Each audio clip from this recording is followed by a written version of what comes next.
Lupit nga ng depensa na ginawa ng Toronto Raptors dito kay Stephen Curry kaya't 9 points lamang ang kanyang iniscore sa buong laban.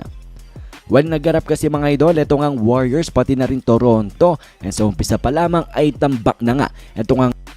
And well, sa umpisa pa lang kasi mga idol ay lock-in na nga sila pagdating sa kanilang depensa. At si Stephen Curry mga idol ang kanilang main focus, ang kanilang main target na pigilan sa laban, and they were successful mga idol. Surprisingly successful in stopping Stephen Curry. At atin niyang bibigyan ng patunay mga idol, at makikita nga natin dito sa pinakaunang play na ito na itong si Scottie Barnes ay talaga namang inaasawa si Stephen Curry mga idol. At sa formal na term, ayan nga mga idol ay box and one defense, kung saan ang isang player ay talaga namang nakadikit lang sa opposing player, talaga namang inaasawa mga idol, nakadikit lamang at hindi binibigyan ng space.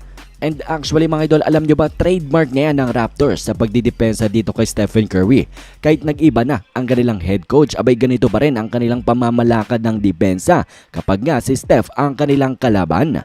And well mga idol, all throughout the game nga ay kanilang ginawa yan, at nahihirapan nga si Stephen Curry na makahanap ng rhythm sa laban. Kaya naman mga idol, nahihirapan na rin siyang pumuntos. At hindi lamang din kasi mga idol sa depensa inaatake, pati na rin sa opensa ay kanilang ang minamama itong si Stephen Curry.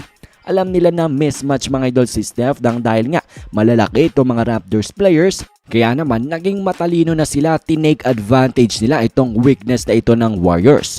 And well mga idol, successful nga sila. Surprisingly successful. Stephen Curry only scored 9 points and grabbing 2 out of 4 din ang kanyang shooting sa field mga idol. Only 14%. At yan mga idol, talaga namang bihirang-bihira natin makita kay Stephen Curry na mapigilan nga ng isang NBA team. Kahit nga mga open shots na ay hindi niya nga maipasok. So talaga nga namang masasabi natin na fortunate ito ngang team ng Toronto Raptors. Maganda na ang kanilang depensa mga idol, sinabayan pa ng off-shooting night ni Stephen Curry, and that's a recipe for success mga idol.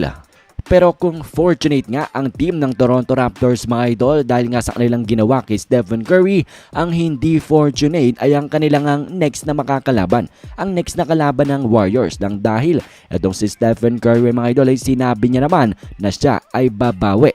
Sabi niya na, I'm gonna stay there and respond the way I know how to do. And well, if you have watched Stephen Curry this past few years mga idol, ay alam nyo naman na siguro na kapag nga may bad game si Stephen Curry, ay binabawian niya nga ito ng great game. Kaya nga dapat nating abangan ng next game nila against the New Orleans Pelicans. Yan ay sa Webes.